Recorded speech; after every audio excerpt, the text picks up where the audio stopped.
Sobat Maestro, sesaat lagi kita akan bersama-sama mengikuti ibadah raya Minggu GBI Sukawarna. Selamat mendengarkan.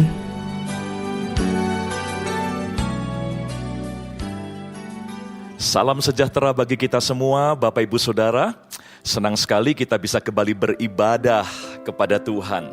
Nah, pada kesempatan ini saya ingin mengajak kita untuk belajar dan merenungkan satu ayat yang ada di dalam kitab Ratapan, pasal yang pertama, ayat yang ke-9. Ratapan pasal yang pertama, ayat yang ke-9. Kitab Ratapan adalah kitab yang ditulis untuk meratapi keadaan Yerusalem pada saat itu, yaitu keadaan umat Allah, dan salah satu gambaran yang diratapi, keadaan yang diratapi oleh sang nabi itu terdapat dalam Ratapan pasal yang pertama ayat yang ke-9.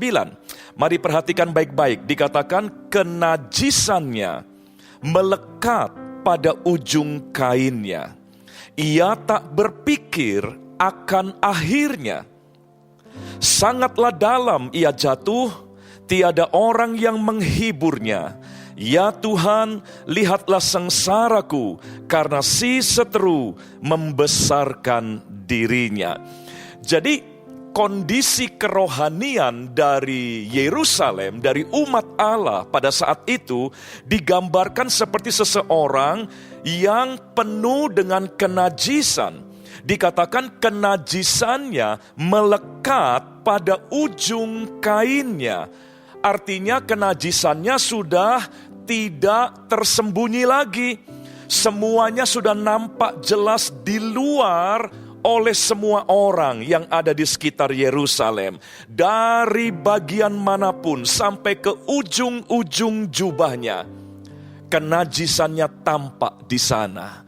Jadi mengerikan sekali.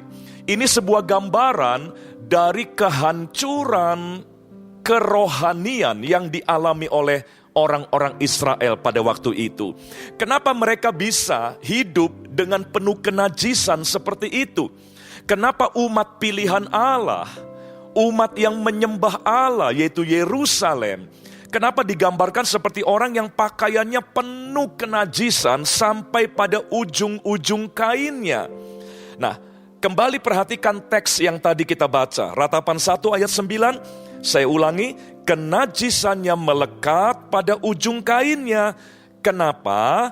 Lalu dijelaskan kalimat berikutnya, ia, yaitu Yerusalem, tidak berpikir akan akhirnya. Dalam terjemahan New King James, dikatakan bahwa she did not consider her destiny. Jadi umat Allah pada waktu itu sudah tidak peduli lagi dengan masa depannya di dalam Tuhan. Sudah tidak peduli dengan destininya, dengan takdirnya sebagai umat Allah, dengan panggilannya sebagai umat Allah. Sehingga hidup semaunya sendiri. Hidup dengan segala yang mereka inginkan, tidak lagi mempedulikan nanti di ujungnya bagaimana keadaan mereka. Mereka nggak peduli lagi.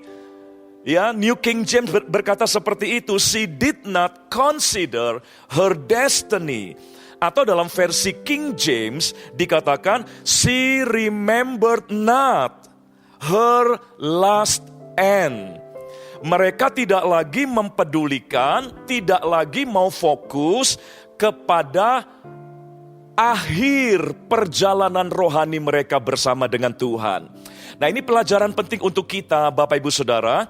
Dalam hidup kita pun, seringkali kita menjalani hidup kita tidak dengan memikirkan apa yang akan terjadi nanti di ujung perjalanan kita.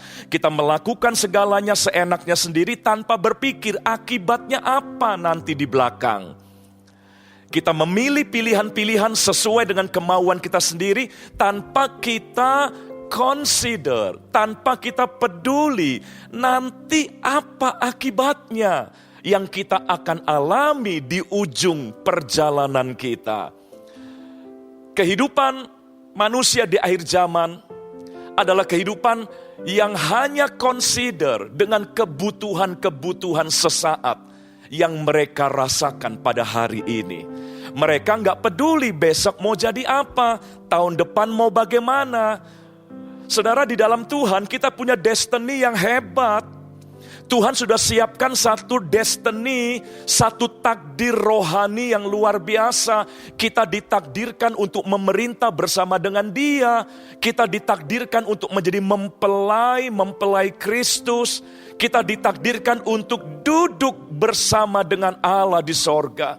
Bahkan the final destiny kita adalah kita akan hidup selama-lamanya dalam kekekalan bersama dengan Tuhan kita. Nah, itu destiny kita. Mari dalam kehidupan kita yang sementara hari ini, apa yang kita mau lakukan, apa yang kita mau pilih, jangan sampai mengorbankan destiny yang Tuhan sudah siapkan itu. Hanya karena kebutuhan sesaat, lalu kita nggak peduli. Udahlah, ya nggak usah berharap jadi mempelai Kristus. Udahlah, nggak usah mikirin ya sorga lagi. Yang penting kebutuhan saya tercukupi hari ini. Nah, kebanyakan orang dunia hanya hidup dalam bingkai kecilnya, yaitu kebutuhan-kebutuhan sesaatnya, keinginan-keinginan sesaatnya. Nah, akibatnya mereka mengorbankan bingkai besar dalam perjalanan hidup mereka, yaitu destiny ilahi yang harusnya mereka bisa sampai ke sana. Tapi mereka udah gak pedulikan itu. Mereka hanya peduli bagaimana saya bisa cukup hari ini. Mereka hanya peduli bagaimana supaya saya bisa sukses hari ini. Mereka hanya consider bagaimana saya bisa mendapatkan apa yang saya perlukan hari ini. Akibatnya mereka berani mengambil pilihan apa saja, yang penting kebutuhan sesaat mereka terpenuhi. Bahkan ada banyak pilihan yang mengorbankan destiny mereka. Mereka nggak peduli. Yang penting mereka bisa hidup dengan baik seperti yang mereka inginkan untuk saat ini. Bapak Ibu Saudara, kita sering melihat ada berita yang menayangkan ikan-ikan paus terdampar di pantai, ya. Di pantai Jawa seringkali terjadi seperti itu. Ya, ikan-ikan paus beberapa ekor terdampar di pantai. Dan beberapa bisa ditarik kembali ke laut lepas, dan beberapa juga mati akhirnya terdampar di pantai itu. Nah, para ahli menyimpulkan begini. Ikan-ikan paus itu mereka punya musim migrasi, yaitu perpindahan tempat.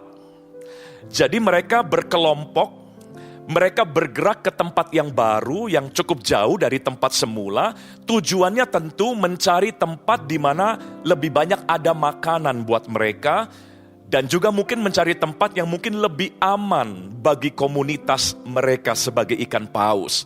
Nah, dalam perjalanan migrasi mereka, ya karena perjalanannya cukup jauh, biasanya mereka melewati daerah-daerah yang banyak ikan-ikan kecil yang menarik untuk mereka makan.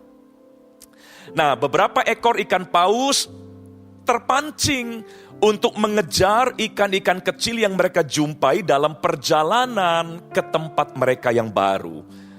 Nah, karena mereka mengejar ikan-ikan kecil, nah ikan-ikan kecil kalau terancam ya mereka lari ke perairan dangkal karena mereka kecil. Tapi ikan paus tidak sadar bahwa mereka punya tubuh yang jauh lebih besar dibanding ikan kecil yang mereka kejar. Nah, akibatnya ikan-ikan paus itu terdampar di tempat-tempat yang sebetulnya bukan merupakan tujuan akhir dari perjalanan migrasi mereka. Ya, gara-gara ikan kecil, mereka melupakan tujuan akhir mereka. Gara-gara ada ikan-ikan kecil yang menarik bagi mereka, akhirnya mereka tidak lagi peduli, tidak lagi consider dengan tujuan akhir yang mereka ingin capai. Mereka lebih mementingkan kebutuhan-kebutuhan sesaat, yaitu mendapatkan ikan ikan kecil di tengah perjalanan mereka. Nah, bukankah kita juga orang-orang percaya diibaratkan sebagai seorang musafir, kata firman Tuhan.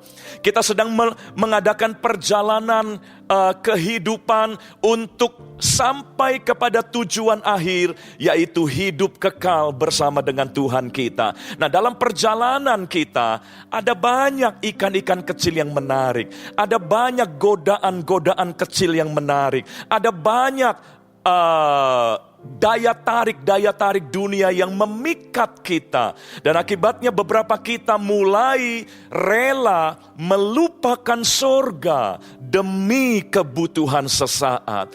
Rela melupakan panggilan Allah dalam hidup kita demi kita mendapatkan apa yang sedang menggoda hati kita. Bapak Ibu Saudara, Yerusalem pernah mengalami keadaan seperti itu. Mereka hidup dalam kenajisan. Mereka nggak malu lagi dengan kenajisannya. Karena mereka mulai melupakan destiny rohani mereka sebagai umat Allah. Mereka nggak peduli lagi ya tentang sorga. Mereka nggak peduli lagi tentang hidup bersama dengan Allah dalam kekekalan.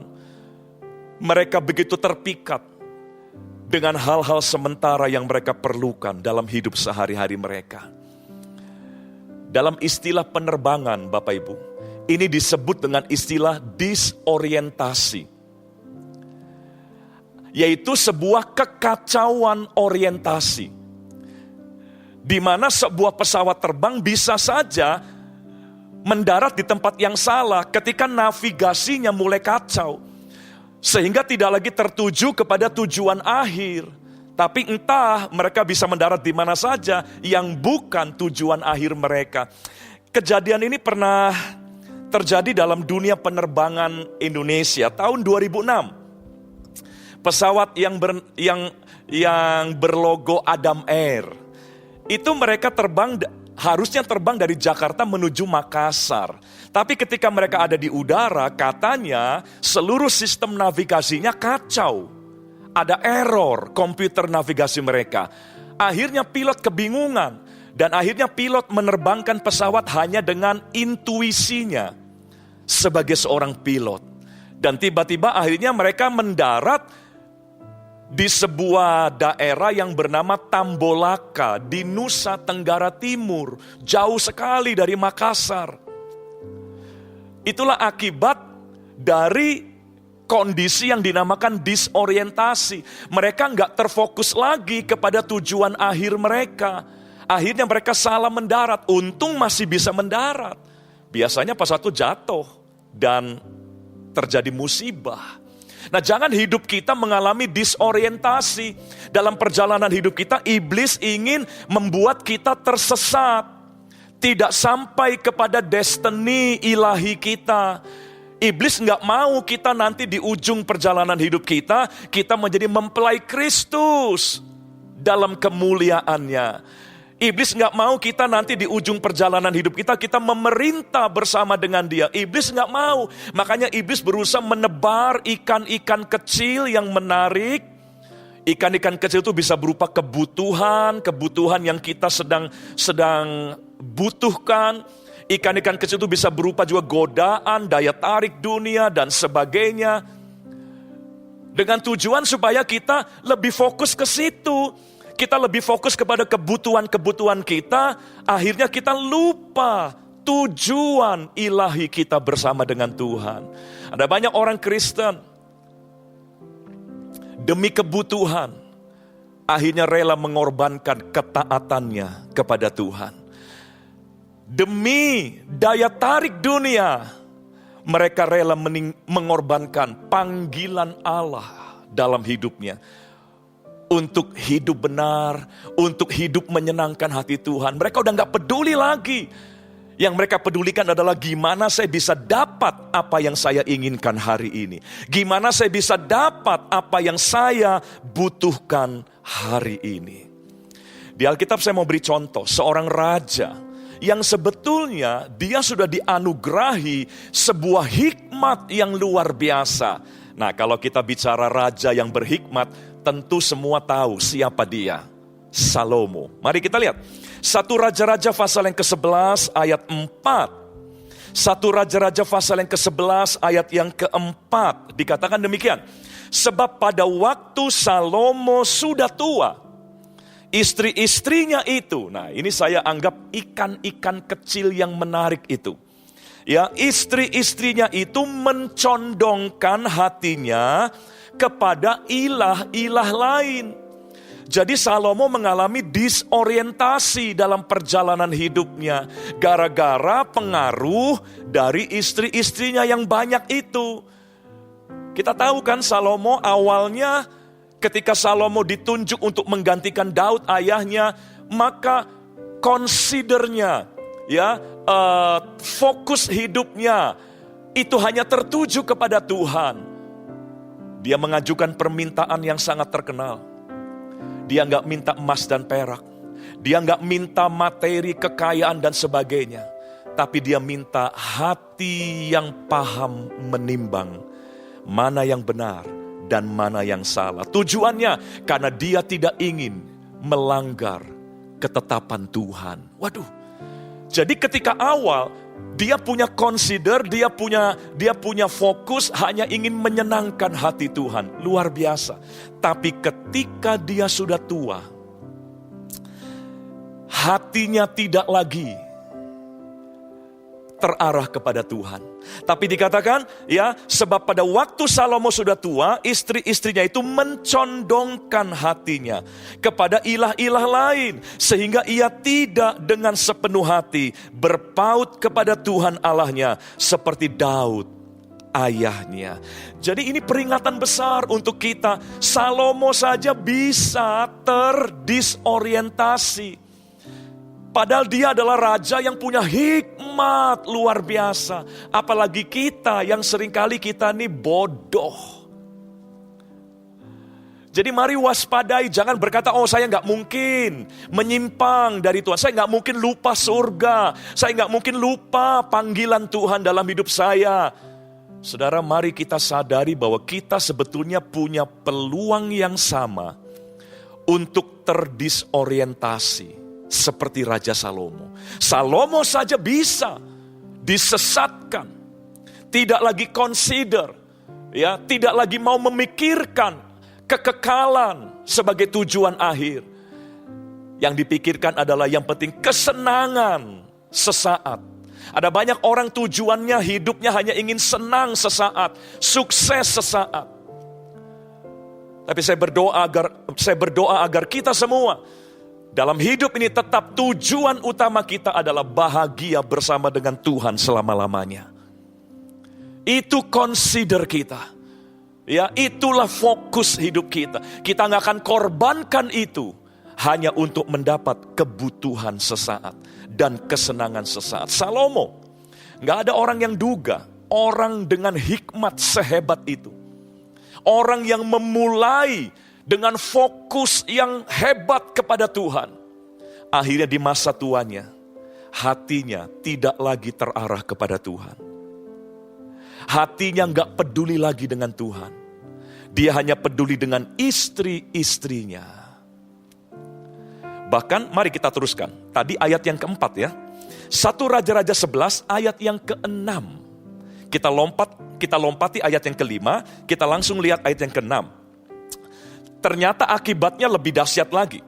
Ya, ayat yang ke-6 dikatakan, dan Salomo melakukan apa yang jahat di mata Tuhan. Bayangkan, orang kalau udah gak peduli sorga, orang kalau udah gak peduli hal-hal rohani bersama dengan Tuhan, kalau hanya peduli untuk bahagia sesaat, ya, cukup sesaat, maka dikatakan rela melakukan apa yang jahat di mata Tuhan. Dan ia tidak dengan sepenuh hati mengikuti Tuhan seperti Daud ayahnya. Saya gak habis pikir ya, Salomo yang awalnya takut akan Tuhan, ternyata di masa tuanya melakukan hal-hal yang jahat di mata Tuhan. Udah gak malu-malu lagi. Melakukan yang jahat di mata Tuhan, gak sembunyi-sembunyi lagi. Sama seperti Yerusalem dalam kitab Ratapan tadi. Kenajisannya sudah ada di seluruh jubah yang mereka gunakan. Udah nggak ditutup-tutupi lagi, ditampilkan dalam jubah keseharian mereka sampai ke ujung-ujung kainnya. Itulah bahaya yang kita harus hindari. Itulah sebabnya saya berdoa agar di tahun 2023 ini, mari ya fokus kita tetap kepada kekekalan. Pedulilah dengan nasib kekal kita. Jangan hanya peduli dengan nasib sementara kita di dunia. Lalu demi nasib kita yang sementara di dunia, kita rela mengorbankan nasib kekal kita bersama dengan Tuhan. Saya berharap kita tetap peduli dengan kekekalan. Karena hidup kita ini akan berlanjut sampai pada kekekalan. Ada satu kisah lagi di Alkitab untuk menjadi peringatan buat kita. Dalam Galatia pasal yang ketiga, ayat yang pertama. Kalau tadi seorang bernama Salomo bisa terdisorientasi sehingga tidak lagi peduli dengan Tuhan. Seseorang yang bernama Salomo bisa tersesatkan seperti itu. Nah, dalam Galatia 3 ayat 1 bukan cuma satu orang, tapi sekelompok jemaat juga bisa terdisorientasi. Sekelompok jemaat yang awalnya sudah mengenal Tuhan, bisa akhirnya hidup nggak peduli lagi dengan urusan bersama dengan Tuhan. Galatia 3 ayat yang pertama, Paulus sampai marah. Paulus berkata begini, "Hai orang-orang Galatia yang bodoh." Kelihatan sekali Paulus emosi sekali. Karena dia nggak bisa terima. Dia susah payah melayani jemaat Galatia. Dia susah payah memperkenalkan Tuhan Yesus kepada jemaat di Galatia. Tapi sekarang yang terjadi adalah hal yang sangat mengecewakan Paulus. Sampai dia bilang, "Hai orang-orang Galatia yang bodoh. Siapakah yang telah mempesona kamu? Bukankah Yesus Kristus yang disalibkan itu telah dilukiskan dengan terang di depanmu?" Jadi jemaat ini akhirnya nggak peduli lagi dengan Yesus. Jemaat ini sudah tidak lagi consider terhadap Tuhan Yesus. Dan ini sangat mengesalkan hati Rasul Paulus. Nah, ayat ini dalam The Message Bible, dalam Alkitab bahasa Inggris versi The Message, dikatakan demikian. Paulus marah sekali. Dia bilang begini, "You crazy Galatian." Jadi kalau bahasa Indonesia dikatakan, "Hai orang Galatia yang bodoh." Dalam The Message Bible dikatakan, "Hai orang-orang Galatia yang gila." You crazy Galatian, did someone put a hex on you? Apakah ada orang yang sudah mengguna-gunai kamu? Atau istilah yang lebih kasar sedikit ya, ada pelet. Ya, guna-guna tuh pelet. Orang jemaat di Galatia seperti orang dipelet sehingga mau saja ya dipalingkan dari Yesus. Ya, did someone put a hex on you? Have you taken leave your sense? Apakah kamu sudah meninggalkan akal sehatmu? Karena bagi Paulus, siapa sih yang lebih mempesona selain Yesus? Tapi jemaat Galatia kok ternyata lebih terpesona kepada yang lain selain Yesus. Ini buat Paulus nggak masuk akal. Tapi bukankah apa yang dialami oleh jemaat Galatia juga banyak dialami oleh orang Kristen hari-hari ini? Saya bayangkan kalau Paulus melihat kekristenan pada zaman sekarang, waduh, dia mungkin bisa lebih marah lagi. Karena dia lihat bukan cuma satu jemaat, tapi ada banyak jemaat yang mengalami problem yang sama dengan jemaat di Galatia. Mari saudara, mari jangan jadi orang bodoh yang mau saja ditipu untuk melupakan Tuhan. Yang mau saja ditipu untuk gak peduli lagi dengan kekekalan di ujung hidup kita itu. Hanya orang bodoh yang hidup hanya untuk hal-hal yang sementara di dunia ini. Saya berdoa kita tetap jadi orang yang bijaksana, bukan orang yang bodoh dan gila, crazy. Orang yang bijaksana adalah orang yang dalam melakukan segala sesuatu berpikirnya jauh ke depan. Berpikir begini, kalau saya lakukan ini, gimana perasaan Tuhan? Bukan cuma gimana perasaan saya aja yang penting, enggak. Kita consider dengan hati Tuhan. Kita consider dengan perasaan Tuhan.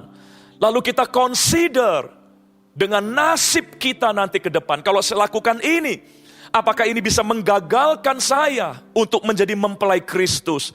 Apa kalau saya memilih A atau memilih B, apakah pilihan saya bisa menggagalkan saya untuk hidup kekal bersama dengan Tuhan? Mari berpikir seperti itu. Hidup ini ya saudara, berpikirnya begini, nanti bagaimana ya? Jangan berpikir, gimana nanti? Jangan. Ada banyak orang-orang yang nggak mau repot, nggak mau susah, nggak mau capek begitu. Udahlah, ya pilih aja yang kita inginkan hari ini. Gimana nanti deh? Saudara, kalimat kita sebagai orang percaya bukan gimana nanti, tapi kalimat kita adalah nanti bagaimana. Ya.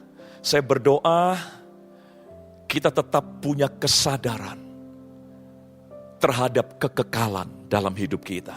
Saya akan tutup dengan satu ayat. Filipi pasal yang ketiga, ayat 13 dan ayat 14. Rasul Paulus yang tadi marah-marah kepada jemaat di Galatia. Karena Paulus enggak terima, ini jemaat yang dia sudah bangun susah payah. Ternyata akhirnya bisa melupakan Tuhan begitu saja. Filipi 3 ayat 13 dan 14. Saudara-saudara, aku sendiri tidak menganggap bahwa aku telah menangkapnya. Tetapi ini yang kulakukan. Paulus melakukan ini, yaitu aku melupakan apa yang telah di belakangku dan mengarahkan diri kepada apa yang di hadapanku. Jadi Paulus tidak hanya fokus kepada apa yang ada di sekitar dia hari itu, kebutuhan-kebutuhan, keinginan-keinginan, daya tarik. Tapi Paulus berkata, aku mengarahkan diri kepada apa yang di hadapanku, yaitu kekekalan bersama dengan Tuhan. Ya, saya lanjutkan. Dan mengarahkan diri kepada apa yang di hadapanku dan berlari-lari kepada tujuan, destiny, untuk memperoleh hadiah, yaitu panggilan sorgawi dari Allah dalam Kristus Yesus. Inilah salah satu rahasia Paulus. Di tengah pelayanan yang hebat, tentu namanya masyhur. Banyak orang mengagumi Paulus. Tentu ada banyak daya tarik, kenikmatan yang Paulus bisa nikmati di tengah popularitasnya yang hebat. Tapi Paulus tidak terjebak dengan ikan-ikan kecil yang bisa membuat dia lupa kepada kekekalan sebagai tujuan akhir hidupnya. Paulus mendisiplin dirinya. Aku mengarahkan diri kepada apa yang ada di hadapanku, yaitu panggilan surgawi dari Allah di dalam Kristus Yesus. Sekali lagi saya berdoa, kiranya kita semua tetap peduli dengan kekekalan. Berbisnislah dengan tetap memperhitungkan kekekalan. Jangan bisnis hanya memperhitungkan keuntungan. Jangan bisnis hanya memperhitungkan omset. Tapi berbisnislah dengan juga mempertimbangkan kekekalan. Bergaulah, jangan asal senang. Tapi bergaulah juga dengan consider about destiny with God.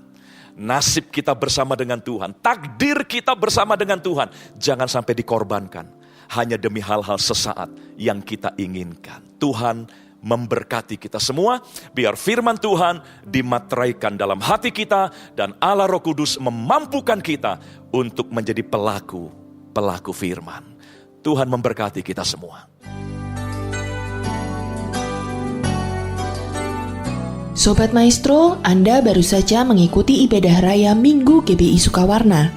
Terima kasih atas kebersamaan Anda. Selamat hari Minggu dan Tuhan Yesus memberkati.